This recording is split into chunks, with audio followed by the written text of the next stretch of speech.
ونعوذ بالله من شرور أنفسنا ومن سيئات أعمالنا من يهده الله فلا مضل له ومن يضلل فلا هادي له وأشهد أن لا إله إلا الله وحده لا شريك له وأشهد أن محمدا عبده ورسوله صلى الله عليه وآله وسلم. يا أيها الذين آمنوا اتقوا الله حق تقاته ولا تموتن إلا وأنتم مسلمون. يا أيها الناس اتقوا ربكم الذي خلقكم من نفس واحدة وخلق منها زوجها وبث منهما رجالا كثيرا ونساء واتقوا الله الذي تساءلون به والأرحام إن الله كان عليكم رقيبا. يا أيها الذين آمنوا اتقوا الله وقولوا قولا سديدا يصلح لكم أعمالكم ويغفر لكم ذنوبكم ومن يطع الله ورسوله فقد فاز فوزا عظيما. أما بعد فإن أحسن الكلام كلام الله وخير الهدى هدى النبي صلى الله عليه وآله وسلم وشر الأمور محدثاتها وكل محدثة بدعة وكل بدعة ضلالة وكل ضلالة في النار. Ikhwan wa akhwat din rahimani wa rahimakumullah. Alhamdulillah, kita bersyukur kepada Allah Azza wa Jalla kembali. Kita meraih kembali taufik Allah Azza wa Jalla dapat melanjutkan kembali pertemuan kita di majelis yang mubarakah ini, di waktu yang mubarakah ini, di bulan yang mubarakah ini, di saat kita beribadah kepada Allah Subhanahu wa taala. Majelis kita kembali memahami ilmu yang diwariskan para ulama kita yang telah mewarisi ilmunya Nabi kita Muhammad sallallahu alaihi wa alihi wasallam, yaitu kitab, salah satu kitab yang ditulis oleh beliau, seorang imam yang hidup di atas jalan Nabi sallallahu alaihi wasallam dan wafat di atas jalan tersebut. Dan apa yang disampaikan beliau kembali tidak ada lain adalah memberikan nasihat yang agung kepada kita di dalam jalan menyelamatkan iman kita. Sebagaimana Nabi sallallahu alaihi wasallam adalah seorang rasul yang sangat kuat sekali memberikan nasihat kepada umat di dalam perjalanan iman dan hal-hal yang merusak iman dan bagaimana meluruskan iman, karena memang kehidupan kita ini hanya dua, orang beriman dan tidak beriman, dan kemenangan hanya diberikan oleh Allah pada orang-orang beriman, dan kegagalan hanya selalu ditimbakan oleh Allah kepada orang-orang yang gagal di dalam urusan imannya. Karena itu tidak ada nasihat yang paling agung yang dinasihatkan oleh Nabi kita kecuali urusan iman dan hal-hal yang menghancurkan iman. Demikian pula para ulama-ulama Rabbani, ulama-ulama yang diberi tazkiyah oleh Nabi Udul, ulama-ulama yang mereka senantiasa adil membawa agama ini. Tidak ada kepentingan mereka kecuali an-nasihatu lil ummah, memberikan nasihat kepada umat agar umat ini meraih keselamatan di dalam urusan imannya. Dan itulah sebagai bukti bahwasanya kalau Nabi kita sallallahu alaihi wasallam adalah a'lamun nas, manusia yang paling alim, karena Nabi adalah arhamun nas, manusia yang paling tahu menyayangi manusia dengan ilmunya. Demikian pula para ulama-ulama Rabbani, ilmu-ilmu mereka itulah kasih sayang mereka kepada manusia.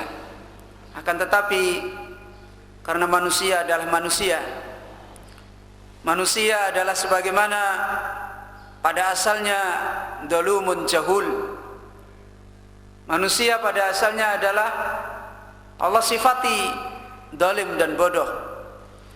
Manusia adalah khuliqan insanu dhaifa. Manusia adalah punya watak, punya perangai lemah. Manusia adalah min ajal, orang yang selalu tergesa-gesa di dalam urusannya. Dengan semua keadaan ini, maka sering yang terjadi sebaliknya. Sering yang terjadi, kebanyakan daripada manusia adalah berjalan sebaliknya. Para nabi menyayangi mereka, mereka membalas memusuhi. Para ulama menyayangi mereka dengan ilmunya, mereka membalas dengan salah paham. Sehingga apa yang selalu kita sampaikan dan disampaikan oleh para ulama kita selalu pantas menjadi renungan bagi kita, menjadi peringatan bagi kita. Ma ahsana atharul ulama 'alan nas wa ma asaa atharun nasi 'alal ulama. Betapa bagusnya apa yang dilakukan ulama kepada manusia dengan ilmunya, dengan perjalanan hidupnya. Tetapi betapa buruknya apa yang manusia bersikap kepada apa yang dilakukan oleh para ulama. Semua itu adalah kembali kepada taufik Allah Subhanahu wa taala. Maka mudah-mudahan pengajaran demi pengajaran, khususnya pembahasan yang cukup sadid yang disampaikan oleh Ibnul Qayyim, beliau menfokuskan pembahasan di dalam masalah tarik, bukan goyah. Karena pembahasan tentang masalah tujuan, hampir sedikit sekali manusia tidak menuju kepada Allah, sedikit sekali.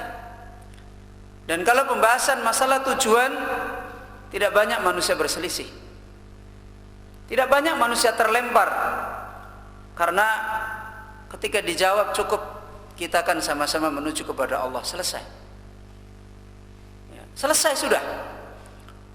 Kita berusaha untuk menuju kepada Allah, selesai, tidak ada pemisah lagi. Tapi kalau sudah pembicaraan tentang tarik, tentang jalan, maka semua menjadi terpecah, semua menjadi terpisah, semua menjadi terang. Coba lihat apa yang dinasihatkan Nabi tentang iftirakul ummah, tentang perpecahan umat. Apa yang menjadikan mereka berpecah? Tujuan mereka kepada Allah atau jalan mereka menuju kepada Allah? Jalan mereka menuju kepada Allah, bukan tujuan. Ya. Khawarij tujuannya manuridu illal khair. Semua lafaz-lafaz lisan mereka adalah atas nama Allah. Ya. Tetapi menjadi jelas mereka adalah imannya kepada Allah itu terbukti kembali kepada jalan. Karena itulah Nabi sallallahu alaihi wasallam memberikan pesan saddidu, benarkan jalan. Itu ciri orang yang hatinya memang ikhlas kepada Allah Azza wa Jalla. Membenarkan jalan itulah persoalan yang sangat dasar di dalam perjalanan menuju iman yang benar. Karena dari sinilah semua masalah-masalah terpisah, semua hal-hal yang tidak sebagaimana dinilai oleh Allah iman terpisah. Dan terjadilah apa yang terjadi yang banyak diingatkan oleh para ulama kita. Karena itu dengan kita banyak mendapatkan penjelasan dari beliau Imam Ibnul Qayyim, seorang imam yang memegang jalan yang hak sampai meninggal dunia, dan perjalanannya pun menunjukkan, memberi nasihat kepada kita, bagi kita orang-orang yang punya keinginan untuk menuju kepada Allah dengan benar. Ikhwan wa akhwat fiddin, kaum muslimin rahimani wa rahimakumullah. Kemarin kita telah dijelaskan oleh beliau tentang tuntutan wajibul iman di dalam hijrah kepada Nabi sallallahu alaihi wasallam, yaitu menjadi orang yang mempersaksikan dengan keadilan dan orang yang menegakkan dengan keadilan terhadap petunjuk yang dibawa oleh Nabi kita Muhammad sallallahu alaihi wasallam. Dan tuntutan ini menjadi lebih jelas, bukan tuntutan yang sekedar sebagai permasalahan penyempurna, bukan. Ketika Allah Azza wa Jalla memberikan ketentuan-ketentuan setelah ayat kunu qawwamina lillahi syuhada bil qisti, menjadi tambah jelas apa nilainya kita menjalankan kunu qawwamina lillahi syuhada bil qisti, atau kunu qawwamina bil qisti syuhada lillah. Di antara kaidah yang sudah kita pahami, bagaimana Allah membenturkan tuntutan ini dengan walau ala anfusikum awil walidaini wal aqrabina. Kemudian pada sore hari ini kita akan melanjutkan bagaimana Allah membenturkan kembali permasalahan syuhada lillahi bil qisti, qumu bil qisti syuhada lillah, yang merupakan tuntutan iman kita kepada hijrah pada Nabi, mensikapi nas yang datang dari Nabi, masih terkait dengan benturan yang Allah tunjukkan pada ayat sebelumnya, walau ala anfusikum awil walidaini wal aqrabin fadlan an ghairihim. Kalau kepada itu saja sudah ditunjukkan oleh Allah, bagaimana yang lain? Maka Allah membenturkan kembali masalah yang sering kali dijadikan manusia keluar dari jalan-jalan yang dipertimbangkan sebagaimana tuntutan Nabi sallallahu alaihi wasallam. Dan ini adalah kenyataan. Apa yang diungkapkan oleh Allah adalah sesuatu yang real, yaitu permasalahan yang sering menfitnah manusia, masalah dunia. Masalah dunia. Hanya orang-orang yang diberikan oleh Allah kekokohan di dalam hatinya, yang selalu ditolong oleh Allah, dipisahkan dan bisa memisahkan dengan masalah seperti ini.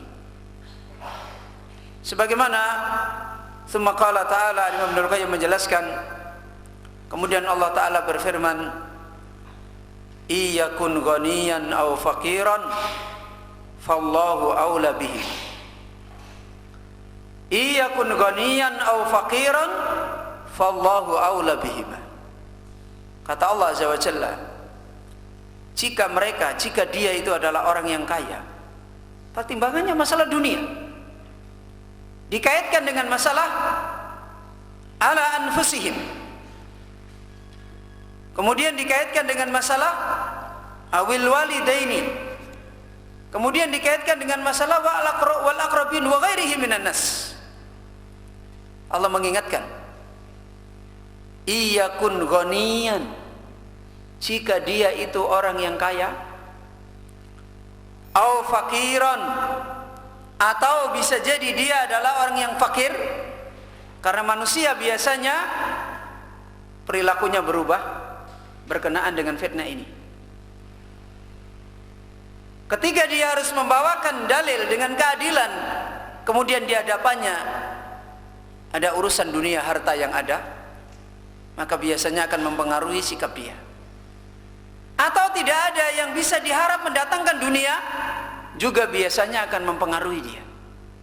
Maka Allah mengingatkan adanya dunia, tidak adanya dunia, adanya keuntungan atau tidak adanya keuntungan.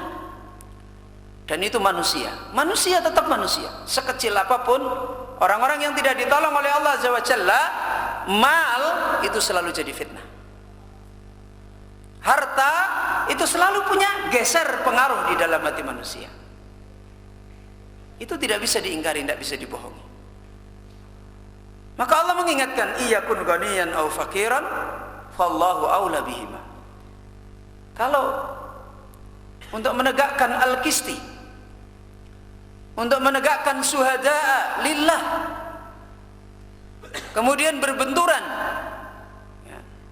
dengan pribadi sendiri, atau berbenturan dengan orang tua yang kita cintai, diri yang kita cintai, orang tua yang kita cintai, atau benturan dengan kerabat-kerabat yang kita cintai.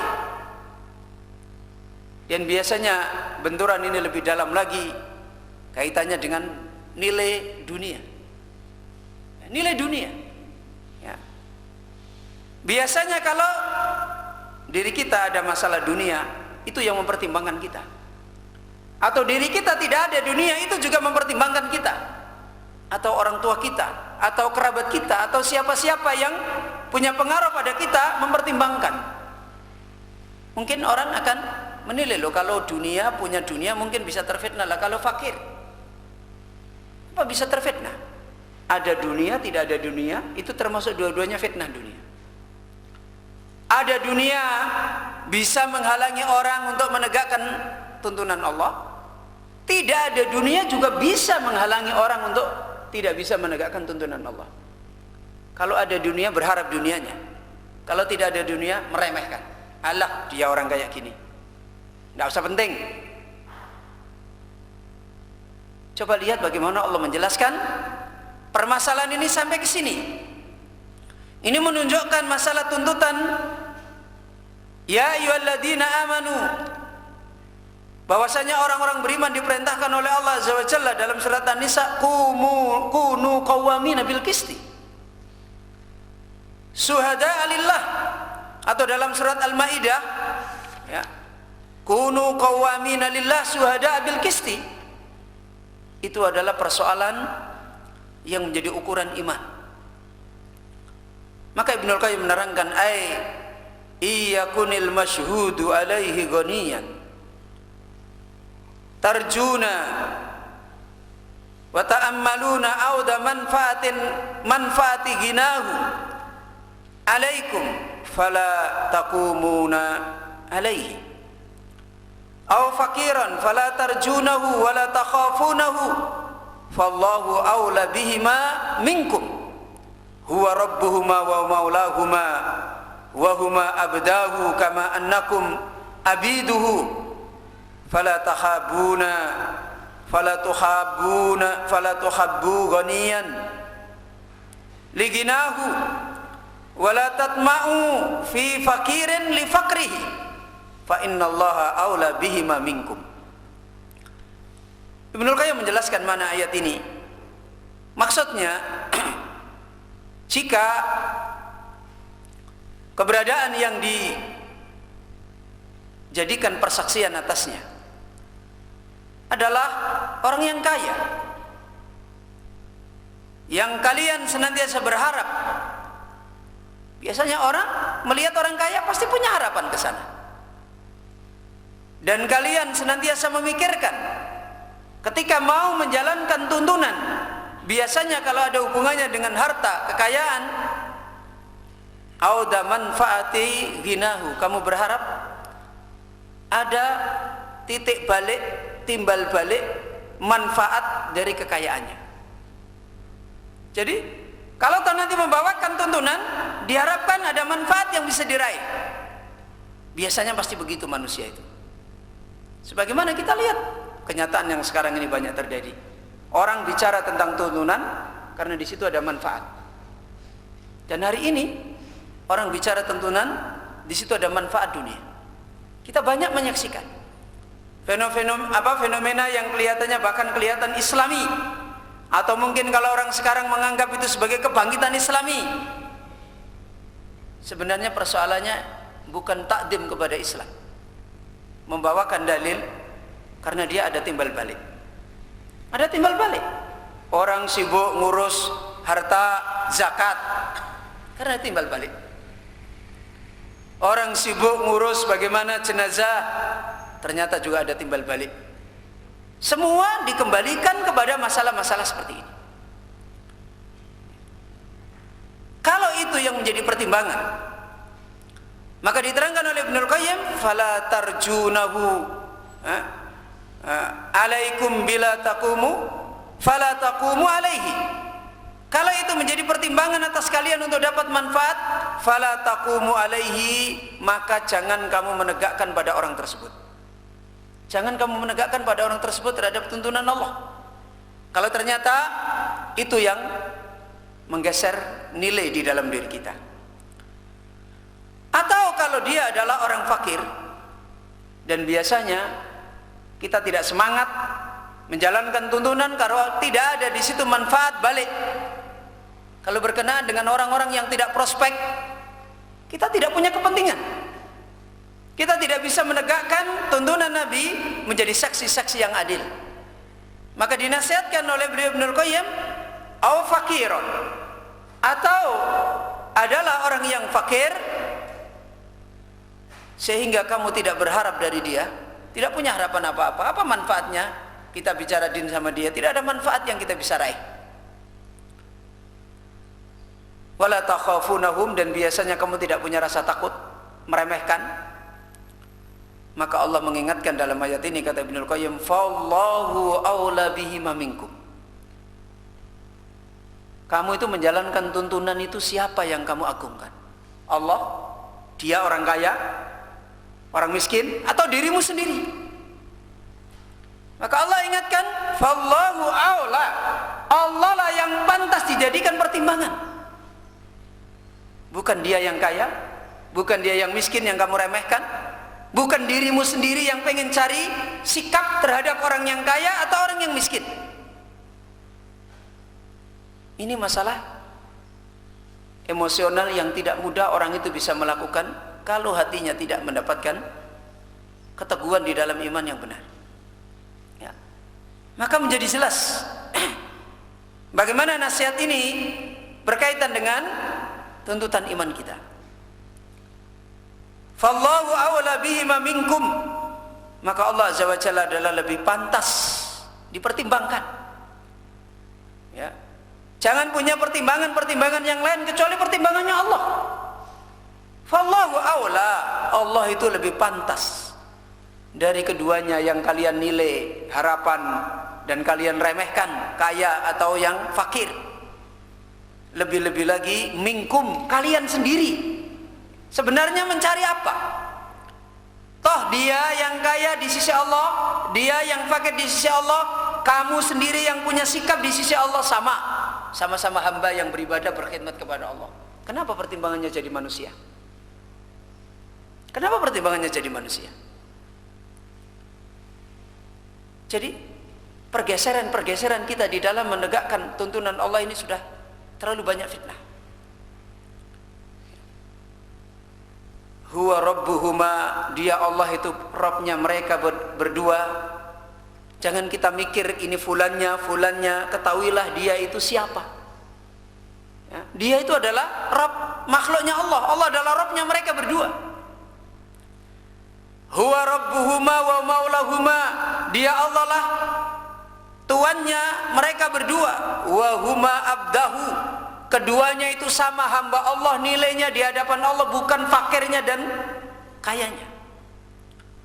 Kama annakum abiduhu, sebagaimana kamu juga hamba Allah yang kecil. Sama. Kenapa sekarang kita ketika mau beramal mudah sekali bergeser ke sana kemari, ternyata ujung-ujungnya pertimbangannya bukan pertimbangan Allah. Ada nilai lain yang mau diharap, ada nilai lain yang mau diharap. Dan seringnya kita kalau sudah bicara din seperti ini. Kalau kita mau mengambil sikap dalam din, seringnya seperti ini. Tidak semata-mata murni bagaimana kepentingan Allah, kepentingan Nabi itu jalan.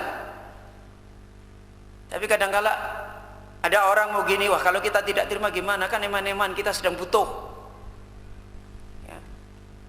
Atau kalau kita tolak bagaimana, nanti kalau dia besok tidak memberi lagi kita bagaimana. Terus itu sering menghantui fitnah di dalam perjalanan kita untuk menegakkan kesaksian kebenaran di dalam agama Allah. Maka beliau Ibnul Qayyim mengingatkan, fala tuhabu ghaniyan liginahu, jangan kecenderungan hatimu jatuh memberikan wala kecintaan kepada orang kaya karena kekayaannya. Jangan kamu membangun jatuhnya seperti ini. Wala tatma'u fi fakirin li fakrihi, dan jangan kamu mempunyai keinginan yang remeh pada orang fakir karena kefakirannya. Kamu tamak punya keinginan yang rendah pada orang fakir karena kefakirannya. fa innallaha aula bihima minkum. Sesungguhnya Allah Ta'ala itu lebih pantas dari keduanya dari diri kalian. Maka ikhwan akhwatiddin rahimani wa rahimakumullah, menjadi orang yang menegakkan agama Allah murni ikhlas untuk Allah, tuntunan Nabi tadi, tidak boleh ada kepentingan, tendensi yang lain, pilihan yang lain yang didasarkan dengan seperti ini. Tidak boleh ada kepentingan karena kecintaan, hubungan dengan diri sendiri, nasab dan sebagainya, kemudian kecintaan kepada hal-hal yang diambil manfaat dari manusia atau tidak bisa diambil manfaat dari manusia, itu semua menjadi fitnah di dalam iman, ya, menjadi fitnah di dalam iman. Kemudian Ibnul Qayyim memberikan makna yang lain yang lebih kembali mendekatkan kepada peringatan Allah, iyakun ghaniyan aw faqiran fallahu aula bihima. Kata beliau, waqad yuqalu fihi makna akharu ahsanu min hada, wa huwa annahum rubama khafu minal qiyami bil qisti wa ada'i syahadati alal ghani wal fakiri, ammal ghaniyu fa khaufan ala malihi wa ammal fakiru falil i'damihi wa annahu la syai'a lahu fatasahalun nufusu fil qiyami alaihi bil khat. Maka dikatakan di dalam makna ayat iyakun ghaniyan aw faqiran fallahu aula bihima, yaitu makna yang lain yang lebih bagus daripada makna yang tadi. Diterangkan makna ayat itu lebih bagus lagi daripada makna yang sudah dijelaskan oleh Ibnul Qayyim yang sebelumnya, yaitu dia adalah sesungguhnya mereka manusia boleh jadi mereka takut tidak bisa menegakkan dengan keadilan dan tidak bisa menunaikan sebagai saksi pada tuntunannya Allah, tuntunannya Nabi, ketika berbenturan dengan apa? Kekayaan dan kefakiran. Kalau tadi yang hubungannya dengan fitnah, yang ada hubungan dengan diri kita. Dan ini lebih luas. Mungkin kita berbenturan kembali ketika mau menegakkan keadilan, menegakkan persaksian terhadap tuntunan Nabi yang tidak ada hubungannya dengan nasab kita. Tetapi pasti ada tendensius kembali berkait dengan manfaat. Ya, karena orang-orang yang kita bermuamalah untuk saling memberikan tolong menolong di atas tuntunan Allah, di antara mereka ada orang kaya, di antara mereka ada orang apa? Orang miskin. Dan itu ujian dalam hidup kita. Sebagaimana ini juga dialami dulu para sahabat, dialami mereka. Mereka juga mengalami ujian ini. Sehingga bagaimana bisa mereka meraih tegaknya iman, tidak terganggu dengan fitnah ini. Maka kata beliau, bisa jadi, dan itulah yang banyak terjadi, mereka manusia takut tidak bisa menunaikan keadilan, tidak bisa menunaikan persaksian ketika membentur dengan orang yang kaya, punya manfaat, dan orang yang fakir yang tidak punya manfaat. Apa bentuknya? Wa ammal ghaniyyu fa khaufan ala malihi. Adapun ketika membentur pada orang yang kaya, maka dia takut atas hartanya. Apa maksudnya? Takut atas hartanya, nanti kita tidak bisa mendapatkan manfaat. Kita tidak bisa mendapatkan manfaat. Wa ammal fakiru, adapun pada orang yang fakir, maka bisa jadi juga dia takut tidak bisa menegakkan. Kenapa? Li'idamihi, takut nanti tidak dapat apa-apa. Ya kan? Menyampaikan kebenaran pada orang yang kaya, takut. Takut apa? Hartanya nanti dia dikasih. Menyampaikan kebenaran pada orang yang miskin, takut. Takut apa? Kita tidak dapat apa-apa dari dia. Kita tidak dapat apa-apa. Ini kenyataan hidup fitnah yang selalu ada pada kita. Ya. Di mana kita menegakkan tuntunan Nabi selalu punya benturan ke sini. Kadangkala kita membentur pada orang yang kita lihat ada manfaat, dan kadangkala kita membentur pada orang yang sama sekali tidak memberi manfaat pada kita. Dan biasanya ini terjadi sikap yang berbeda. Tidak bisa menegakkan keadilan, karena tidak ada nilai yang dia bisa ambil. Maka pada orang yang fakir, li'idamihi, tidak adanya harta, wa annahu laisa lahu, tidak ada apa-apa bagi dia, maka biasanya orang dia meremehkan, jiwa-jiwa manusia meremehkan untuk menegakkan kesaksian dengan kebenaran pada orang yang fakir, karena tidak dapat apa-apa. Faqila lahum, maka apabila manusia itu seperti ini, dikatakan kepada mereka, Allahu aula bil ghaniyyi wal fakiri minkum. Allah lebih pantas, Allah lebih pantas dengan kekayaan, dengan kefakiran daripada kalian. A'lamu bihada, dan Allah lebih tahu, maha tahu tentang keadaan ini. Wa arhamu bihada, dan Allah lebih penyayang, lebih tahu dengan ini. Maka ketika Allah memberikan tuntunan, Allah itu tahu memang resiko ujian seperti ini, dan Allah tahu dengan tuntunan ini entah dapat manfaat atau tidak dapat manfaat secara dunia. Hakikatnya tuntunan ini adalah memberikan manfaat kepada kita. Tetapi seringnya ketika kita mau menjalankan tuntunan, kita menilai manfaat itu bukan di tuntunannya. Apa manfaat itu yang biasa kita pahami? Di sana, pada objek yang mau kita kasih tuntunan, biasanya seperti itu yang kita paham, bukan tuntunan itu sendiri. Makanya lihat bagaimana nasihat Rasulullah SAW kepada Ali bin Abi Thalib. Jika dengan sebab kamu satu orang mendapatkan hidayah, apapun dia, maka khairun laka min khumrin ni'am, itu lebih baik, ya, lebih baik bagi kamu daripada onta merah kekayaan orang Arab.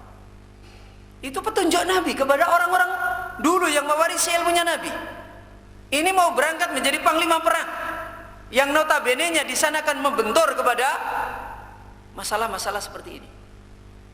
Maka petunjuk Nabi kepada Ali bin Abi Thalib, jika dengan sebab kamu orang dapat hidayah, kalimat yang umum, dapat balasan atau tidak dapat balasan, ada keuntungan atau tidak, itu bukan jadi ukuran. Yang penting orang itu dapat hidayah, maka itu lebih baik bagi kamu daripada onta merah. Ini petunjuk yang dijelaskan oleh Ibnu Qayyim, karena hakikatnya kumuna bil qisti, menjadi orang yang menegakkan keadilan, itulah orang yang menyayangi, dan itulah orang yang disayangi oleh Allah. Menjadi orang yang mempersaksikan saksi-saksi Allah, itulah hakikat kebaikan. Adapun manusia di sana Allah berikan nilai atau tidak, itu adalah rahasia Allah. Allah yang Maha Tahu.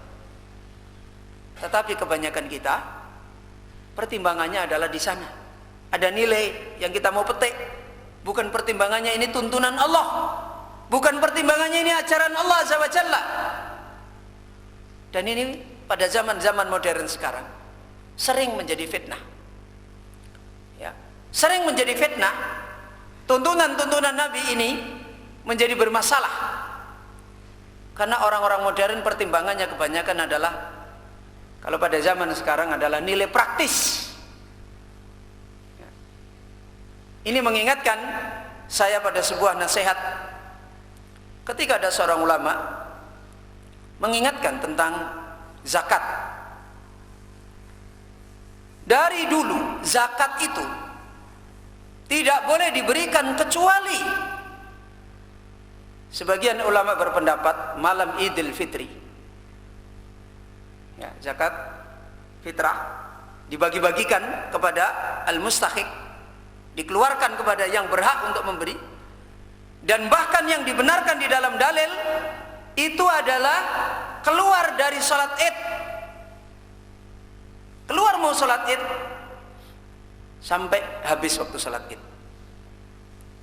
Ini nas, dalil. Kemudian orang sekarang, karena kehidupan dunianya ini sudah begitu luar biasa, Ada mude, ada godok kupat, ada godok macam-macam, ada macam-macam.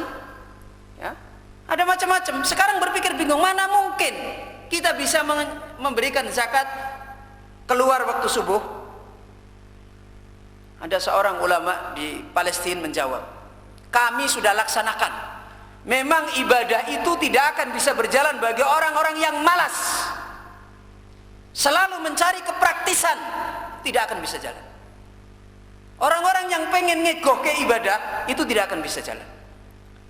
Kami menjalankan mulai subuh sampai sholat, dan kami bisa menjadi orang yang capek mengelilingkan zakat ini karena kita mau berjuang di jalan Allah.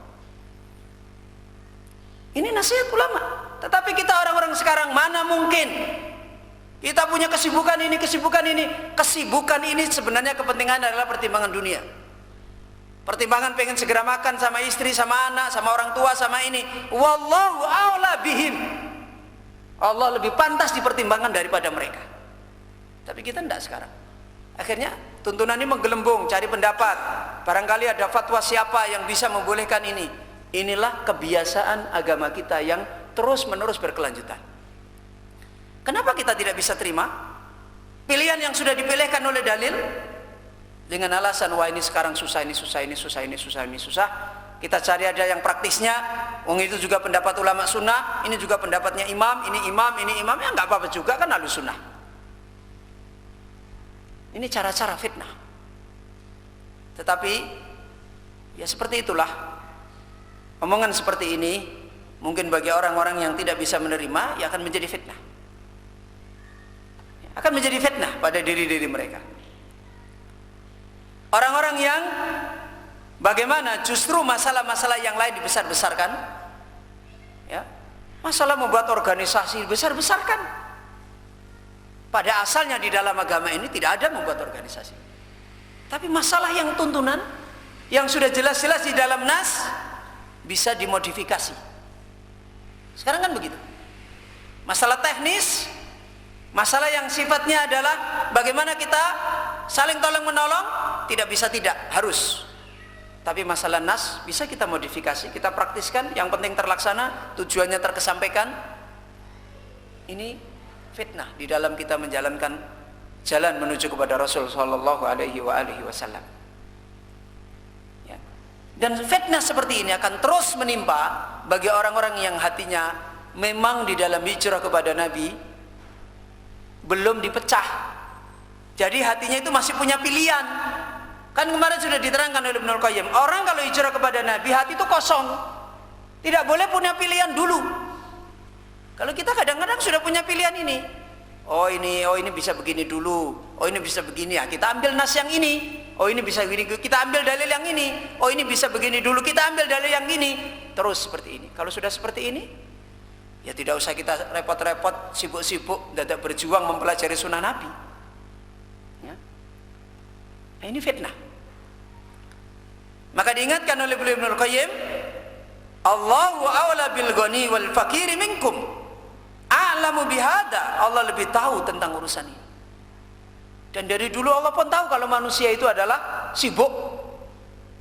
Ya. Dari dulu Allah pun tahu kalau manusia itu suka mengeluh. Ya. Dari dulu Allah pun tahu kalau manusia itu adalah ajal, tergesa-gesa. Oh, Allah yang menciptakan, Allah yang menerangkan.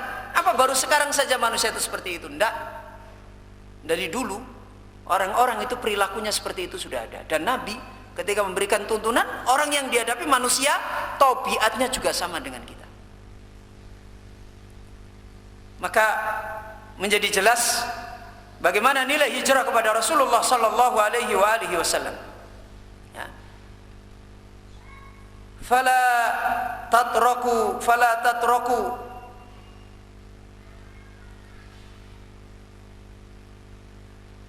tataqarraku ada'al haqqi wa syahadati ala ghaniyyin wala fakirin. Maka janganlah kamu jadi meninggalkan menunaikan kebenaran yang sudah jelas dan persaksian yang sudah jelas, kamu tinggalkan atas dasar masalah kaya dan masalah fakir. Kemudian persoalannya, setelah Allah menjelaskan terkait dengan membentur manfaat-manfaat yang ada pada hubungan. Allah mengingatkan inti permasalahan kenapa ini semua terjadi. Ya, inti permasalahan kenapa ini semua terjadi. Kenapa ada nas kita keberatan, kenapa ada sunnah Nabi kita cari praktisnya. Kita tidak bisa, oh ini sunnah, sudah. Coba kalau misalnya Nabi masih hidup, Nabi masih hidup, kemudian kita hidup bersama Nabi, dikasih tuntunan bahwasanya zakat itu dikeluarkan adalah pada waktu fajar. Kira-kira antum berani di depan Nabi, ya Nabi, supaya lebih praktis, supaya lebih efisien, kita sampaikan aja, langsung mendahului mereka, kan malah pengen segera dikasih. Berani kita ngomong begitu kepada Nabi? Tapi anehnya sekarang ini orang begitu mudah, tidak bisa taslim. Ini begini ya begini sudah, karena itulah kebaikan yang datang dari langit. Ya. Tapi zaman kita sekarang bagaimana, orang ngegohke, seakan-akan dengan ngegohke itu lebih membuat baik ajaran ini. Ya. Seakan-akan dengan ngegohke itu lebih bernilai, ya, lebih bijak, lebih beradab. Seakan-akan kalau tidak diegohke itu nanti jadi klasik, manual, tidak bijak, ya, tidak aplikatif. Terus nilai-nilai yang sekarang dilontarkan oleh manusia, ya. Malah kadang-kadang dikasih bahasa-bahasa yang lain. Loh, nanti kalau kita tidak sanggup nyampaikan itu semuanya dan terlantarkan takdir, ra'yu keluar terus. Loh, nanti kalau gini gimana? Nanti kalau gini gimana? Nanti kalau gini gimana? Kenapa kamu tidak sampai teler berjuang beribadah di jalan Allah? Kenapa kamu tidak membawa zakat ini sampai capek tidak bisa jalan, dikeliling-kelilingkan? Kenapa tidak bisa begitu? Kenapa bagaimana segera dikasihkan terus kemudian kita naik mobil segera jalan-jalan kemana? Di mana letak kita menjadi orang yang beriman kepada Allah? Ini apa yang dijelaskan oleh beliau Imam Ibnul Qayyim rahimahullah. Maka inti permasalahannya adalah diingatkan oleh Allah, summa qala ta'ala fala tattabi'ul hawa an ta'dilu. Ini masalahnya. Maka Allah ingatkan, jangan kalian mengikuti selera, keinginan. Kenapa? Karena sebelumnya sudah ada keinginan, ada satu taklif, ada satu tuntunan tentang, wah dia sudah punya keinginan, oh ini bagusnya diginikan. Nah ini yang jadi masalah. Ada satu tuntunan ini, oh ini bagusnya diginikan, jadi belum itu dia sudah punya keinginan. Segera akalnya berpikir, kreatif kalau orang sekarang, ya kan? Segera akalnya berpikir, oh ini kayaknya lebih bagus diginikan, ini lebih bagus diginikan. Ini masalah. Maka diingatkan, wala tattabi'ul hawa, jangan kalian mengikuti hawa, keinginan. Kenapa? Karena ada masalah. Apa? Anta dilu, untuk kalian tidak bisa berbuat adil. Coba lihat ayat ini digandengkan oleh Allah. Tidak akan tuntunannya Nabi berhasil tegak ketika ada apa? Ada hawa. Nggak bisa. Makanya sebelumnya sudah diterangkan oleh Ibnul Qayyim, tidak boleh kalau orang mengamalkan ayat an-nabiyyu aula bil mu'minin, Nabi itu lebih pantas daripada orang beriman. Pada diri orang beriman itu punya khiyarah, punya apa? Punya pilihan. Jadi dia adalah kosong, tidak boleh ada keinginan apapun. Itu baru dia bisa mengamalkan an-nabiyyu aula. Begitu datang nas adab, ini pilihan yang terbaik, sehingga tidak pantas dia keluar, kayaknya lebih matok diginikan, kayaknya lebih pas kita ginikan, kayaknya lebih bagus kita ginikan, lebih manfaat kita seperti ini. Berarti sama saja kita memandang tuntunan-tuntunan ini tidak bermanfaat. Nah kalau kita, loh ini sekarang kan orang begini-begini, bagaimana nanti kalau mubadir? Itulah tempat kita berjuang, bukan menjadi orang malas. Bagaimana caranya kita cerdas, apa yang dituntunkan oleh Nabi ini bisa terlaksana, bukan diegoke. Sebenarnya kita ngegoke supaya cari praktisnya, lah itu masalah. ngegoh tuntunan untuk cari praktisnya. Jadi bukan bagaimana tuntunan itu kita cerdaskan, berjuang, kita amalkan sebagaimana tuntunan itu. Itu namanya orang cerdas. Kalau kita misalnya kita tahu sekarang orang itu praktis, bagaimana pagi hari orang pada pergi semuanya, kasih contoh. Coba hidup kita susah, bawa harta zakat itu di depan mereka semuanya, bisa. Tapi kita kan sudah tidak. Saya jam sekian punya jadwal ini, saya jam sekian punya jadwal ini, saya jam sekian punya ini, saya jam sekian punya ini, saya jam ini punya ini. Akhirnya semua tidak ada yang bisa. Namanya panitia zakat, tapi sebenarnya dia adalah perusak tuntunan zakat. Ya. Kadang-kadang kita seperti itu. Jadi panitia di dalam tuntunan sunnah, tapi sebenarnya kita ini tidak punya amanah di dalam tuntunan sunnah. Ya. Tidak punya amanah di dalam tuntunan sunnah. Bahkan kadang-kadang kita merasa punya pikiran yang lebih jitu daripada sunnah itu yang sekarang membentur. Akhirnya diegoke. Inilah fitnah. Kalau hati-hati kita sudah terkena seperti ini, jangan dianggap masalah ini sepele. Karena fitnah ini rahasianya Allah. Fitnah ini urusan kita dengan Allah, bukan urusan kita dengan makhluk. Urusan kita punya adab yang benar kepada Allah apakah tidak. Ini fitnah ini. Sebagaimana yang diingatkan oleh Allah Azza wa Jalla, ayat yang dulu pernah kita sebutkan, falyahdharil ladzina yukhalifu an amrihi an tusibahum fitnah. Hendaklah orang yang menyelisihi tidak persis seperti yang Nabi tuntunkan, dia waspada kalau menimpa pada hatinya fitnah. Apa yang dimaksud menimpa hatinya fitnah? Di dalam ayat ini, ar-riddah bisa murtad, asyak bisa ragu, al-bid'ah bisa dia masuk ke dalam bid'ah. Ini masalah besar. Masalah hati. Hati kita itu milik Allah. Wal qalbu baina yadayir rahman yuqallibu kaifa yasha. Hati itu di antara dua tangannya Allah. Allah membolak-balikkan hati manusia itu sesuai dengan kehendak Allah.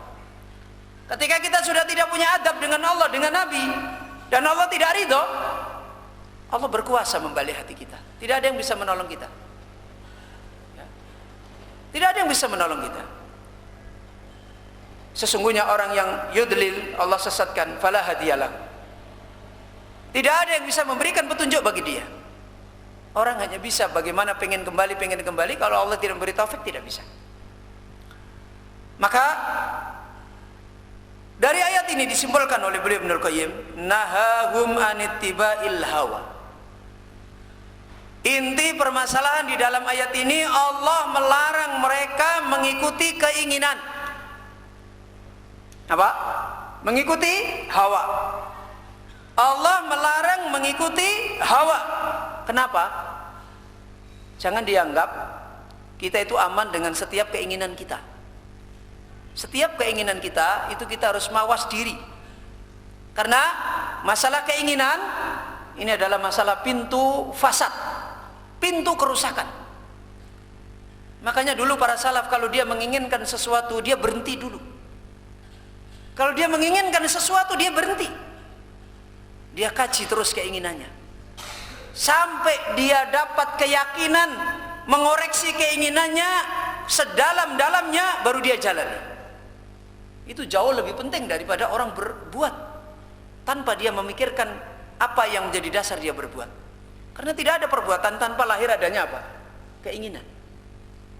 Maka setiap muncul keinginan, hendaknya kita tidak menjadi orang yang leluasa. Kok saya pengen begini ya? Saya terhadap tuntunan ini kok pengennya begini. Saya terhadap ajaran ini kok pengennya begini. Saya terhadap hadis ini kok pengen begini. Pikir dulu panjang-panjang. Apalagi orang-orang seperti kita, yang iman-iman kita, iman-iman yang pas-pasan bahkan tipis. Apalagi orang-orang seperti kita, yang ilmu-ilmu kita itu sangat sedikit. Kita itu bukan orang-orang yang terpelihara, orang-orang yang baik, orang-orang yang kita dinilai oleh Allah sebagaimana orang-orang yang dijaga oleh Allah, bukan. Kalau notabene-nya pribadi kita adalah seperti ini, kok keluar keinginan nyaman, itu kan aneh. Itu aneh.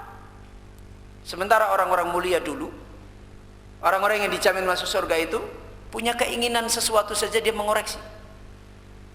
Maka di sini permasalahan. Kenapa ikhwan akhwatiddin kaum muslimin, Bapak Ibu yang dirahmati oleh Allah, masalah keinginan ini masalah yang orang biasanya dianggap tidak bermasalah. Apalagi yang punya keinginan ini, kita kan muslim, masa keinginannya buruk? Ya kan? Nah, kecuali kita kafir lah, itu kita koreksi. Loh, kita kan Ahlussunnah, kita kan salafi, jaket-jaket kita kan tulisannya salafi. Masa kita punya keinginan menyelisih sunnah wong Ahlussunnah? Siapa yang menjamin kita? Itu Ahlussunnah merek, bukan Ahlussunnah perjalanan hidup. Kalau Ahlussunnah perjalanan hidup itu setiap denyut nafasnya dia mikir. Tapi kalau Ahlussunnah merek tidak, yang penting pakai baju jebles, sudah nggak mikir. Ya, kalau Ahlussunnah merek begitu, masuk di madrasah bermanhaj salaf, Imam Ahmad bin Hanbal, selesai, dia cungkir balik di situ, nggak pernah dipikir. Ya, nggak pernah dipikir, karena dia masuk ke lingkungan saja. Sehingga kalau ada orang mempermasalahkan ini kok begini, ini kok begini, sesama Ahlussunnah aja kok ribut. Kita ini sudah kumpul, dikira kalau sudah kumpul berarti sudah selesai masalahnya. Tidaklah perkumpulan sahabat kecuali mereka litudakirul hadis. Tidaklah perkumpulan sahabat kecuali mereka mengingatkan tentang hadis Nabi. Bagaimana hadis ini, bagaimana petunjuk Nabi, tidak ada yang lain. Kalau tidak, mereka tidak berkumpul. Jadi kadang-kadang kita sudah lain. Ketika kita awal-awal butuh merek, karena katanya orang itu harus kita pakai merek. Kalau nggak pakai merek nanti gimana? Kalau ditanya orang, ya wes kayak merek. Tapi setelah dikasih merek, lama-lama merek ini menjadi sebuah otoritas. Lupa dengan asalnya. Dulu nggak ada merek, yang dipentingkan adalah tuntunan. Setelah ada merek, mereknya laris, yang dipentingkan bagaimana sablonannya tetap bagus, bukan tuntunannya. Ini fitnah. Inilah nasihat para ulama kita. Kenapa Allah mempersoalkan melarang daripada hawa? Al-khamili ala tarkil adli. Karena tidak bisa kumpul antara keinginan dengan keadilan. Itu nggak bisa kumpul. Kalau sudah hawa, hawa itu akan membawa kepada kita tarkul adli. Apa? Meninggalkan adil. Itu tidak bisa kumpul. Makanya hati-hati dengan keinginan kita. Makanya sudah diingatkan dari awal oleh Ibnul Qayyim, orang yang hijrah kepada Nabi, hatinya harus kosong dari segala macam bentuk keinginan. Sekalipun keinginan itu dianggap baik, sekalipun dianggap tepat, sekalipun dianggap lebih fleksibel, sekalipun dianggap lebih cocok, sekalipun dianggap lebih menyelesaikan masalah, itu bukan perkara yang dijadikan ukuran. Tetap nilainya itu adalah akan membawa kita tarkul adli. Lu dari mana? Wong manusia jadi cocok semua kok, mereka juga malah lebih senang kok. Tarkul adli yang paling pokok bukan kepada mereka, kepada Allah. Ya. Dari sana datangnya agama ini. Dari sana datangnya qala Allahu wa qala Rasulullah. Dari sana. Ini persoalan. Urusan yang paling menjadi dasar tarkul adli adalah al-adlu ma'an nusus. Adil mensikapi tuntunan. Allah Azza wa Jalla melihat kita, melihat hati kita. Bukankah dari awal kita sudah diajarkan al-yauma akmaltu lakum dinakum? Kalau sudah seperti ini sudah, jangan punya alternatif lain. Ya. Bukankah Nabi sudah mengatakan taraktukum alal bayda? Aku tinggalkan kalian agama ini putih. Nah, kalau putih masih ada fleksibilitas, ada ini, ada ini, ada ini, ada ini, itu dari mana? Lihat dulu para sahabat, sampai betul-betul fahamnya yang sangat kuat di dalam hijrah kepada Nabi. Sampai ada sahabat itu, kalau Nabi lewat di sebuah pohon, ada pohon, Nabi lewat karena pohon ini membentur kepalanya. Jadi pasti lewatnya bagaimana? Merunduk kan? Merunduk ke bawah. Nabi sudah wafat, pohon ini sudah ditebang. Ada sahabat tuh lewat di situ, dia merunduk, ngikuti Nabi. Itu merunduk. bagaimana tauqif mereka, wukuf mereka, menahan diri mereka, pokoknya harus sama dengan Nabi. Sampai kepada sahabat yang lain ditegur, itu tidak boleh karena itu bukan wilayah untuk seperti itu. Di antaranya sahabat yang sering mengikuti seperti ini, di antaranya adalah Ibnu Mas'ud, ya. Itu seperti itu, dinasihati sahabat yang lain. Kalau nggak salah itu ya, Ibnu Mas'ud itu mengikuti seperti itu. Kalau nggak Ibnu Mas'ud, Ibnu Umar. Itu kemudian ditegur oleh sahabat yang lain, itu tidak boleh. Ini dalam hal yang bukan apa? Bukan qala Allah wa qala Rasulullah. Bagaimana kalau sudah kaitannya dengan qala Allah wa qala Rasulullah? Seharusnya sikap-sikap kita mempunyai sikap yang benar dengan pengajaran yang benar seperti yang diterangkan oleh para ulama kita. Kalau kemudian kita menghadapi kesulitan, itulah tempat kita berjuang, tempat kita menjadi orang yang berpayah-payah mencari ridha Allah di dalam mensikapi petunjuk. Bukan kelihatan kita mengamalkan sunnah, tapi sebenarnya karena kita malas.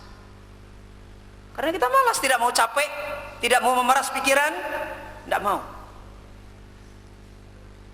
Kemudian diterangkan lebih lanjut untuk memperjelas makna ayat ini, Ibnul Qayyim berkata, wa qauluhu an ta'dilu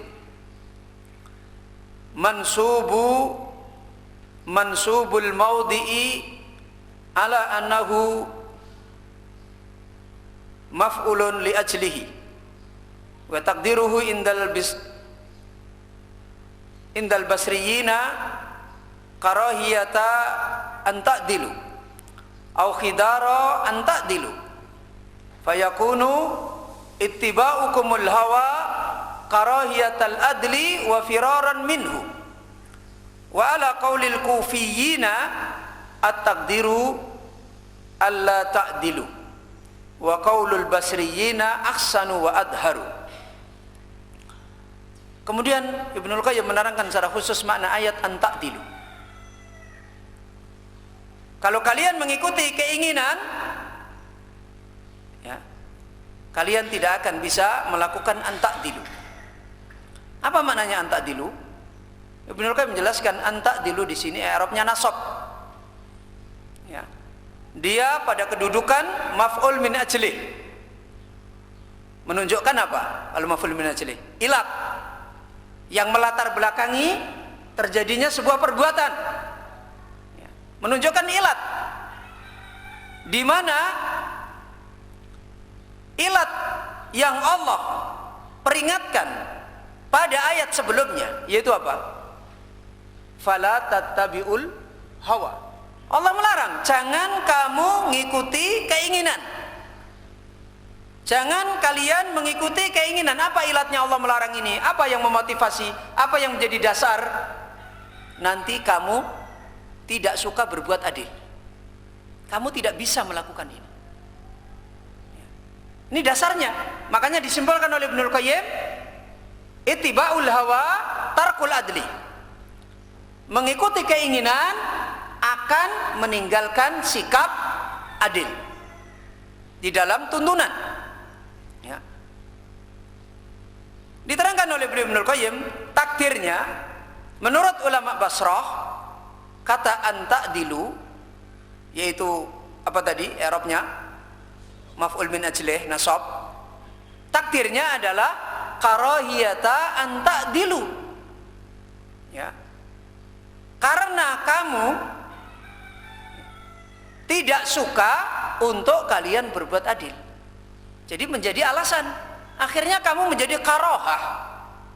Kamu tidak suka dan tidak mau untuk melakukan keadilan kepada tuntunan. Ya. Atau takdirnya khidara an ta'dilu. Ya. Kalian khidar, mewaspadai, lari, meninggalkan, berhati-hati untuk melakukan adil. Kalian tidak bisa langsung menjalankan keadilan. Sehingga maknanya fayakunu ittiba'ukum al-hawa karahiyatal adli wa firaran minhu. Maka sikap kalian mengikuti hawa, itu adalah karena kamu tidak suka melakukan keadilan terhadap tuntunan, dan kamu adalah orang yang pengen lari meninggalkan tuntunan. Tidak bisa ketemu. Ya. Jadi orang yang mengikuti hawa, mengikuti keinginan, mengikuti selera, itu adalah dasarnya tidak suka adil kepada tuntunan. Dan dia menjadi orang yang pengen lari. Sebenarnya dia itu lari ninggalin tuntunan. Itu tadi kita sudah jelaskan. Pengen cari gampangnya, pengen cari bagaimana mudahnya, pengen tidak susah terhadap tuntunan. Maka akhirnya melakukan keinginannya dimunculkan. Punya pilihan lain. Padahal urusan iman tidak boleh punya pilihan lain. Kalau sudah punya pilihan lain, maka masalah, fitnah. Ya mungkin kita sekarang bertanya, lu kan kita cuma, bukan kita pengen nolak tuntunannya, kita cuma pengen bagaimana itu bisa kita lebih diterapkan pada zaman ini lebih bermanfaat. Apa ketika tuntunan ini datang, tidak datang juga tuntunan caranya? Hah? Apakah ketika misalnya kita dituntunkan oleh Allah wajib sholat 5 waktu, apakah tata caranya sholat 5 waktu tidak dituntunkan? Dituntunkan. Ketika datang tuntunan zakat, apakah tata caranya zakat tidak dituntunkan? Dituntunkan, disampaikan tuntunan haji, tuntunan umrah, tuntunan amal jariah, tuntunan jannah, apakah cara-caranya tidak dituntunkan? Kok kemudian kita mengatakan bagaimana caranya supaya lebih pas? Loh, orang-orang sekarang beda. Apa bedanya orang sekarang dengan orang dulu? Orang dulu punya hawa, orang sekarang punya hawa. Orang dulu punya penyakit istijal, orang sekarang juga punya penyakit istijal. Hanya beda gambar saja. Makanya takdim di dalam hati itu harus besar dulu. Itu yang dinasihatkan para ulama, adimil haq fi nufusikum ta'rif ahlak. Bangun dulu bangunan kebenaran di dalam diri kalian. Bangun dulu yang benar, yang kokoh, yang besar, baru kamu bisa mengenali siapa orang yang pantas menjadi ahli kebenaran. Nah, kalau orang bangun kebenaran aja baru kenalan, sudah mendudukkan diri sebagai orang yang memutuskan masalah, bisa banyak fitnah. Makanya bangun dulu. Bangun dulu hati ini untuk paham semua persoalan di dalam din ini murni dulu. Sehingga hal-hal yang nanti muncul ketika kita dibenturkan dengan ujian menjalankan agama, masalah-masalah yang didapati tidak ikut masuk infiltrasi ke dalam agama, ikut gambar. Karena biasanya orang sekarang gitu, pemahaman agamanya lemah, baru sedikit, kemudian bersemangat menjalankan sebuah tuntunan. Ketika mau dijalankan, kena ini, terus bagaimana masalah ini dilebokke, bleng, supaya bisa piye carane ini nanti bisa terlaksana. Nah, inilah problem yang sering menjadi fitnah di dalam mengamalkan agama, mensikapi tuntunan, yang itu adalah kaitannya dengan sikap iman. Karena pada asalnya kita terhadap agama itu harus punya sikap dulu, sikap ilmiah sebelum sikap amaliyah. Harus punya sikap ilmiah dulu, bagaimana cara kita memandang agama ini, itu harus ada. Ada satu tuntunan, kita harus punya dulu penilaian, ini harus gini. Mengamalkannya baru kemudian kita urus. Jangan belum-belum ketika ada masalah, sikap ilmiahnya sudah lain. Akhirnya dalam mengamalkannya pun akhirnya sudah lain. Dari awal sikap ilmiahnya sudah lain. Ini memang pembahasan yang cukup dalam. Ya, pembahasan yang harus kita pegangi, lebih-lebih kita yang selalu menjalankan amanah-amanah di dalam din ini. Ya. Apabila kita ingin selamat, jalan iman kita tidak terkena ancaman falyahdharil ladzina yukhalifu an amrihi an tusibahum fitnah, hendaknya kita banyak memperhatikan diri kita, keinginan-keinginan kita. Maka kesimpulannya seperti yang diterangkan oleh Ibnul Qayyim tadi, kemudian beliau membawakan kesimpulan yang lain dari ulama Kufah. Wa ala qaulil kufiyyina at-taqdiru alla ta'dilu. Adapun menurut pendapat ulama Kufah, kata an ta'dilu takdirnya adalah an la ta'dilu. Ya. Untuk kamu tidak bisa berbuat adil. Secara makna hampir sama, tetapi Ibnul Qayyim mengatakan wa qaulul basriyina ahsanu wa adhar. Perkataan ulama Basrah menilai bahasa ini maknanya begitu adalah lebih bagus dan lebih kuat. Ini apa yang diterangkan oleh beliau tentang ayat wala tattabi'ul hawa an ta'dilu. Menjadi jelas persoalan banyaknya fitnah di dalam menghadapi tuntunan Nabi, ujung-ujungnya adalah karena itu. Kita tidak bisa i'dil karena ittiba'ul hawa. Ketika kita masih ada selera, ada khiyarah selain khiyarahnya Allah dan khiyarahnya Nabi, kita tidak akan bisa an ta'dilu. Sudah, dari awal sudah berangkat dari fitnah. Maka ayat berikut kita masuk pada penjelasan salah satu bentuk perilaku yang diingatkan dalam Al-Quran orang-orang yang sebenarnya telah meninggalkan hijrah kepada Nabi, tetapi caranya menunjukkan cara-cara yang kadangkala kita anggap tidak masalah, bahkan kadang-kadang dianggap itu baik malahan. Yaitu apa? Tsumma qala ta'ala wa in talwu au tu'ridu. Ini salah satu bentuk kegagalan untuk berbuat apa? Adil kepada tuntunan. Dan ini adalah bentuk nyata bahwasanya lahir dari ittiba'ul hawa. Jadi bibitnya, akarnya, benihnya ittiba'ul hawa. Terus bentuk ketika tumbuh ada dua di dalam ayat ini, yaitu apa? Talwu au apa? Tu'ridu. Dua masalah ini sebenarnya ekornya adalah ittiba'ul hawa. Ekornya adalah ittiba'ul hawa. Dan ini adalah bentuk orang akhirnya tidak bisa al-adlu bin nusus. Allah Ta'ala berfirman wa in talwu au tu'ridu. Makanya ada sebuah maudhu di situ al-layyu wal i'rad. Apa yang dimaksud al-layyu wal i'rad? Sebagai benih apa? Tanaman, bentuk nyata dari benih ittiba'ul hawa. Dan kegagalan tidak bisa al-adlu, yaitu qawamina bil qisti dan qawamina syuhada lillah. Jika kalian telah memutarbalikkan, merekayasa, kalau bahasa sekarang, mengemas, atau kalian meninggalkan, berpaling, maka sesungguhnya Allah adalah Maha melihat. Allah tahu apa yang kalian lakukan. Ya. Allah Maha tahu bima ta'malun, dengan apa yang kalian kerjakan. Ikhwana fiddin, ini masalah ilmiah, dosa ilmiah. Perhatikan, dosa ilmiah itu lebih mengerikan. Ya. Banyak orang dosa-dosa amal itu mudah diperbaiki. Tapi kalau dosa di dalam pemahaman ilmiah itu bencana. Bencana. Kenapa orang ahli maksiat lebih bisa tobat kepada Allah? Dosa amal apa dosa ilmiah? Dosa amal. Kenapa ahlul bidah itu hampir-hampir tobatnya tidak bisa diterima? Dosa amal apa dosa ilmiah? Dosa ilmiah. Hati-hati. Dosa ilmiah itu lebih membahayakan. Karena itu lihat gurunya Imam Malik memberikan nasihat kepada muridnya. Kalau ada orang datang kepada kamu menanyakan kepada sebuah ilmu, maka janganlah kepentingan kamu menyelesaikan urusan dia.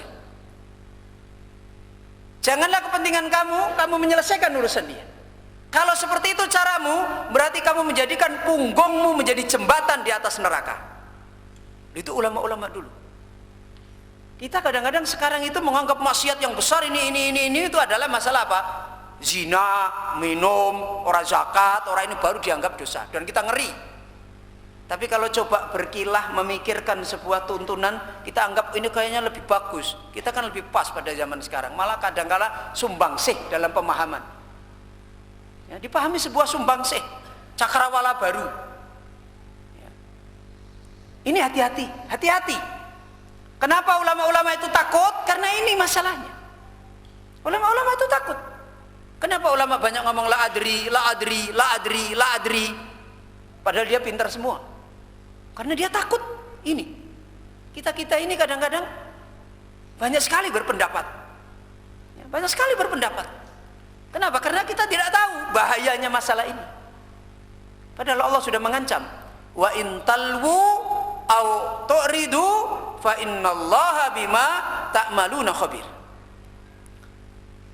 Dzakara subhanahu as-sababaini al-mujibaini likitmanil haq.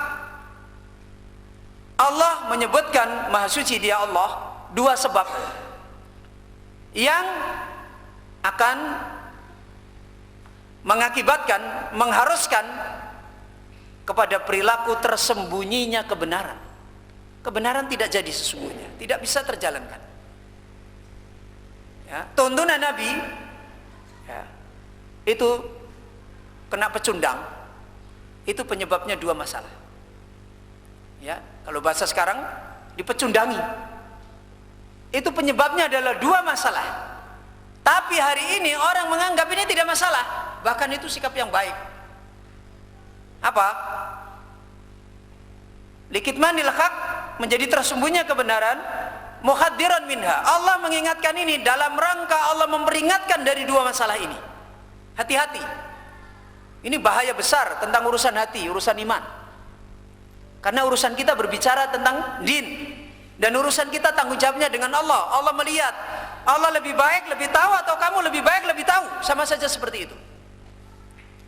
Makanya orang-orang yang tahu tentang ilmu itu lebih banyak diam, tidak ngerekodoyo, karena fitnahnya bahaya. Ya. Maka diingatkan di sini, mukhaddiran minhuma. Allah membawakan ayat ini, lihat ini, Quran ini. Ya. Persoalan yang remit seperti ini, dalam rangka Allah memperingatkan, mewaspadakan kepada kita dari dua masalah tadi. Mutawaidan alaihima, dan dalam rangka Allah memberikan ancaman. Ada ancaman, ini merupakan ancaman bagi dua masalah tadi. Yaitu apa dua masalah itu? Akhaduhuma al-layyu. Salah satunya adalah al-layyu, memutar balik, merekayasa, ngerekodoyo, memfleksibelkan masalah, tuntunan. Wal akharu al-i'rad, dan yang kedua adalah berpaling. Kemudian Ibnu Qayyim menjelaskan masalah ini, fa innal haqqa idza daharat hujjatuhu wa lam yajid man yarumu daf'aha tariqan ila daf'iha a'rada anha wa amsaka an dzikriha fakana syaitanan akhrasa. Kata Ibnu Qayyim, kebenaran itu, tuntunan yang benar itu, petunjuk dari Nabi yang hak itu, kalau dia telah nampak hujahnya, maka manusia itu kalau yang sudah menerima sudah jelas, tidak ada masalah. Sekarang ada orang yang tidak menerima.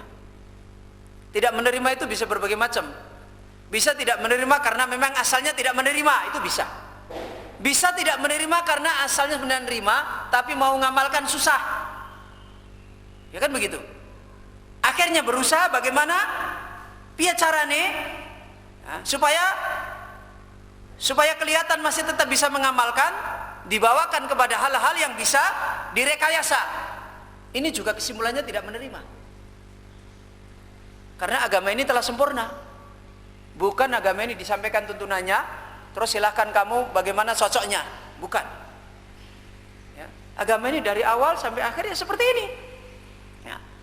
Maka apabila kebenaran itu telah nyata, orang yang menginginkan untuk menolak, man yarumu daf'ah, ada di sana orang yang menginginkan untuk apa?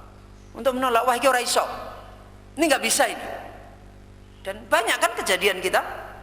Mungkin kita bukan pengingkar kebenaran, tapi kenyataan kita sering ada sebuah tuntunan, wah iki ora iso. Nah, ini kayak gini ini tidak bisa ini. Wah ini bagaimana caranya? Tidak bisa ini.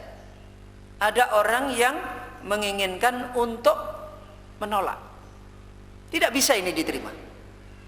Walam yajid tariqan ila daf'iha, dan dia tidak menemukan cara untuk menolak.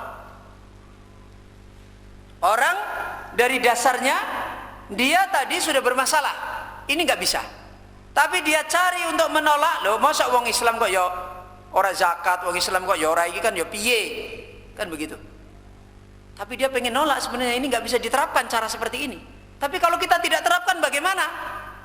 Dan dia tidak menemukan jalan untuk menolak, maka biasanya sikapnya yang paling umum a'rada anha, dia tinggalkan, sudahlah, dicuekin ya, cuekin, sudahlah, kita amalkan aja yang lain yang bisa-bisa, sudah ditinggalkan. Ninggalkan itu rasanya ya biasa saja, tinggalkan. A'rada, dia berpaling. Wa amsaka an dzikriyah, dia tahan, tidak disebutkan ya, kalau kita sebutkan nanti malahan tidak bisa ngamalkan juga sama saja, udah kita diemin aja, didiamkan itu tuh. Maka apa kata Ibnul Qayyim? Fakana syaitanan ahrasa, itu adalah setan yang apa? Akhros, tuli, bisu ya, setan bisu. Kata Ibnul Qayyim, ini setan yang bisu. Jadi sebenarnya dia memusuhi tuntunan, cuma dia bentuknya apa? Tidak berkoar-koar. Nah, ini kebanyakan orang-orang yang kelihatan tidak menjadi tokoh, tidak orang yang dianggap berpotensi ngomong, itu caranya dia jadi setan terhadap tuntunan seperti ini. Walah, kita nggak bisa kerjakan, tinggal. Itu setan yang bisu. Ya. Kemudian wataratan talwiha au yukharrifuha, dan kadangkala dia talwiha, memutar ya. Bagaimana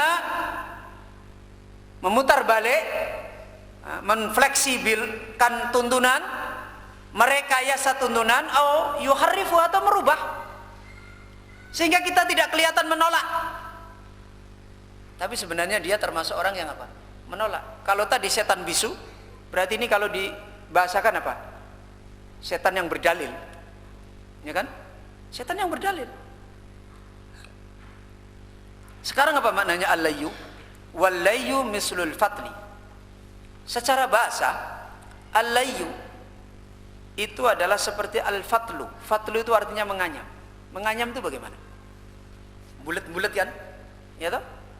Jadi menganyam itu kan gitu, bulat-bulat, pelosok ke rene, pelosok ke rene, pelosok ke rene, kan begitu.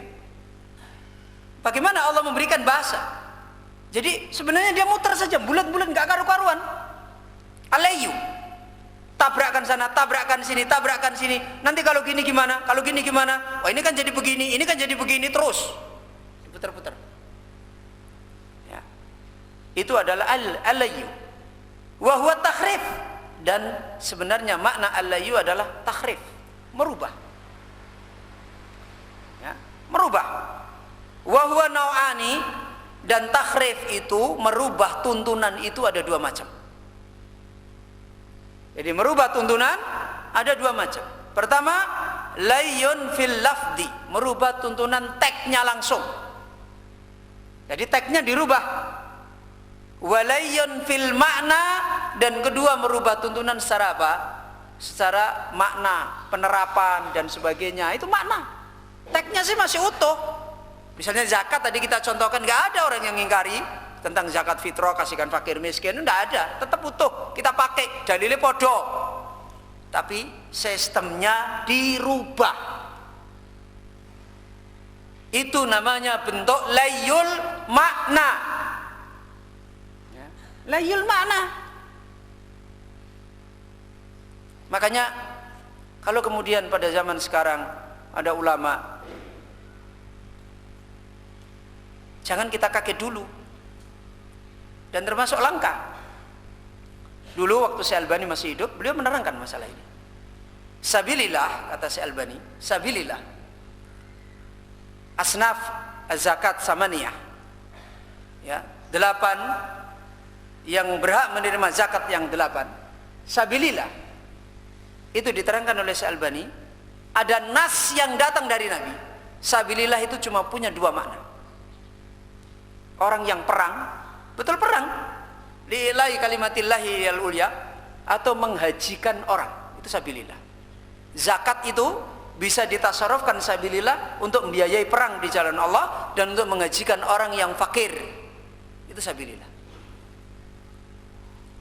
Tapi makna ini banyak ditentang. Sekarang bagaimana, kan susah nerapin kayak gitu, kalau nggak ada orang perang bagaimana? Terus di Megoke, di yayasan yatim piatu, panti asuhan, para Pak D, Pak Le, Pak Yai, Ustadz, siapa yang buat tuntunan seperti itu? Alasannya nanti kembali kepada, kan ada ulama yang berfatwa, kan ada usul fikih, ada ini, ya monggo. Nanti kalau kita kembali ke situ, wah terlalu kaku, padahal ada nas. Termasuk sekarang yang berfatwa seperti itu, seriuslah, tidak bisa dikeluarkan sabilillah selain dua ini. Ini satu contoh. Kenapa ulama sampai seperti ini? Karena dia takut adab dia dengan Allah dan Rasulnya. Jadi persoalannya bukan masalah, loh kan masalahnya harus diselesaikan, bukan itu. Selesai yang pertama itu, kamu itu punya adab dengan dalil apa tidak? Itu loh masalahnya. Itu penyelesaian yang pertama. Ya.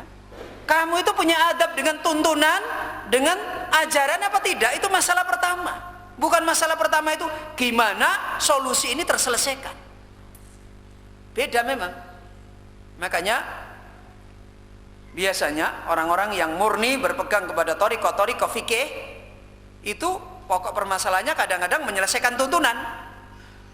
Tapi ulama-ulama yang berpegang pada thariqah hadis, pokok permasalahan pokok yang pertama adalah kita tidak boleh keluar dari tuntunan. Makanya kadang-kadang masalahnya apa? Masalahnya beda. Ya monggo. Ya.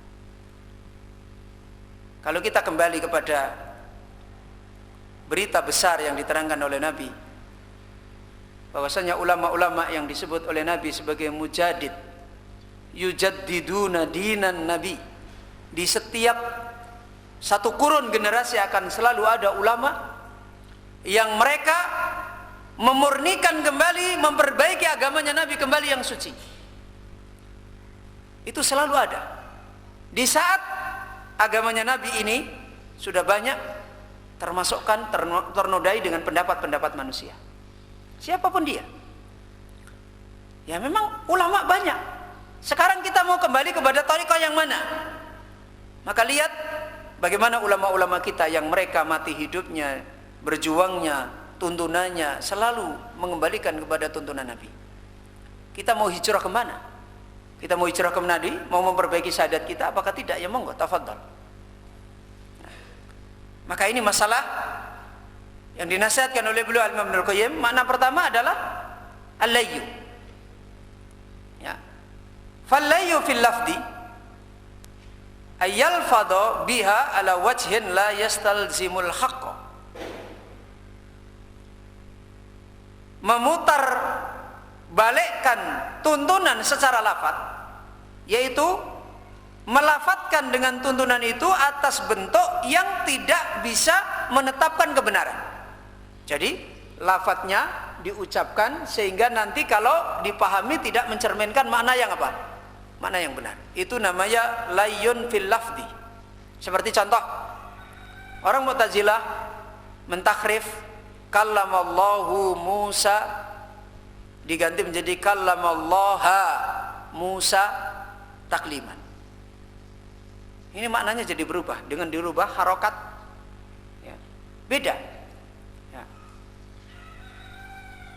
Imma biziyadati lafdatin, bisa jadi dengan bentuk menambahkan lafaz, au nuqsaniha, atau bisa jadi dengan bentuk menguranginya, au ibdaliha bighairiha, atau dengan bentuk mengganti dengan yang lainnya, au liyan fi kaifiyati adaiha, atau bentuk memutar cara ngomongnya, lafadznya nggak dirubah tapi bahasanya diserempet ke, itu juga sama. Wa ihamus sami' lafdon wa muraduhu ghairuh, dia memahamkan, menggambarkan kepada orang yang mendengarkan salah satu bentuk lafadz, tapi memahamkan makna orang itu bisa terkesan maknanya jadi lain. Kama kanal yahudu yalwuna alsinatahum bisalam, seperti orang Yahudi ketika mereka membuat layu ketika bersalam kepada Nabi, dia tidak terang mengatakan assalamu alaik tapi assammu alaik. Apa artinya? Itu sudah beda artinya. Racun adalah bagi kamu. Jadi kalau orang ngomong sepintas, apalagi Suaranya tidak jelas kan kelihatannya bersalam kan? Assalamu alaik jadi assammu alaik. Itu artinya racun. Itu namanya layu. Ini perilaku mereka orang Yahudi. Ya, mau memecundangi tuntunan. Kama kana al-yahudu yalwuna alsinatahum bisalam ala Rasulillah. Sebagaimana orang Yahudi mereka membuat layu, pemutarbalikan pada lisan mereka ketika mengucapkan salam atas Nabi kita sallallahu alaihi wasallam. Fahada akhadu nau'ayil layyi. Maka ini salah satu bentuk dari makna al-layyu. Wa nau'u tsani. Layyu yang kedua, minhu layyul makna, yaitu memutar balikkan secara makna. Wa huwa takhrifuhu, yaitu merubah maknanya. Wa ta'wilul lafzi ala khilafi muradil mutakallimi bihi, yaitu mentakwil, menafsirkan lafaz, ditafsirkan atas maksud yang berbeda dari orang yang berbicara dengan lafaz itu. Jadi orang yang ngomong maksudnya begini ditafsirkan lain. Itu layu lagi sama. Intinya dia mau berpaling kepada tuntunan. Wa nahwi hadza min layil makna wa tahmaluhu ma lam yuridhu, atau dia membawa kepada tuntunan itu pada perkara yang berbicara tidak memaksudkan. Au yuskitu minhu ba'da ma arada bihi, atau memotong apa? Sebagian daripada tuntunan. Ayo anak-anak yang di belakang jangan ngobrol sendiri ya. Atau memotong sebagian dari tuntunan ya, yang pembicara telah memaksudkan padanya.